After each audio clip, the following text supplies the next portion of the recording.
जो सदा हमारे सिर पर अपनी कृपा रूपी छाया बनाए हुए है, ये छाया सदा हम पर बनी रहे, इसीलिए उनके चरणों में अपने अपने भाव लेकर के सब आज बैठे हैं कि प्रभु आपका आशीर्वाद, आपकी कृपा मुझे सौभाग्यवान बना सकती है।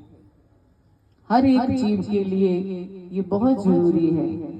ये नहीं कि जिन्होंने आज करवा चौथ रखा है वही अरदास करे, क्योंकि सच्चा मालिक जिसके सिर पर खड़ा है वो सदा ही सुहागन है। हमें इससे बड़ा सुहाग और क्या चाहिए, जो पल पल हमारी रक्षा करता है, हर कदम पर हमारा साथ देता है और अपने चरणों से लगा करके हमारे भाग्य को ही संवार दिया। ऐसे सद्गुरु की शरण पा करके हम बड़े भाग्यशाली हैं, सौभाग्यशाली हैं। जीवन में कई बार ऐसे मोड़ आ जाते हैं, हमारी श्रद्धा में थोड़ी कमी आ जाती है, हमें पता नहीं चलता लेकिन हो जाता है ऐसा। इस बात पर एक महाराज जी ने कथा सुनाई कि एक व्यक्ति था, बड़ा भोला था। पुराने जमाने की बात है, जब गांव में रहा करते थे। बड़ा भोला था, एक दिन मेला देखने गया। जब वो मेला घूमने गया तो उसने पूरा मेला घूमा, बहुत अच्छी अच्छी चीजें थी, लेकिन वो ये सोच रहा था खरीदूंगा एक ही चीज जो मन को भाएगी। मेला देखते देखते एक ऐसी दुकान पर पहुंचा जहां पर एक बहुत अद्भुत और बड़ा अजीब आईना लटका हुआ था। उस व्यक्ति ने, भोला तो था ही बहुत, जानता नहीं था, कभी देखा नहीं था शीशा आईना। जब उस व्यक्ति ने उसकी तरफ देखा तो उसे अपनी शक्ल उसे नजर आई।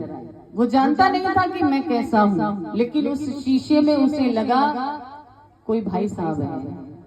बोले राम राम, वो भी आगे से बोले राम राम, कैसे हो? बोले अच्छा हो। ऐसा जब उन्होंने देखा तो उसे वो पसंद आ गया। उन्होंने दुकानदार से कहा, भाई ये भाई साहब कितने के दिए? वो कहने लगे 2 रुपए के। किस वक्त की ये बात हो रही है जब 2 रुपए भी बड़ी कीमत रखते थे। वो पूरा मेला घूमने के लिए 2 रुपए ही लाया था, लेकिन उसने सारे पैसे उस दुकानदार को दे दिए और उस भाई साहब को घर ले आया। जब घर लाया अपनी बैठक में टांग दिया। इधर से निकले, और भाई कैसे हो? वो भी बोले हाँ भाई कैसे हो। बड़ा उसको अच्छा लगा, लेकिन वो ये नहीं जानता था कि ये आईना है और मेरी भी शक्ल इसमें दिख रही है। वो जिधर से भी निकलता बस उस आईने को देख करके बड़ा खुश होता।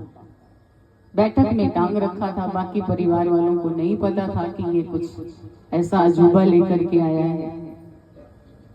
अब पत्नी जब बार बार ये बैठक में जाए तो पत्नी को शक हो गया कि हो ना हो कुछ बात जरूर है।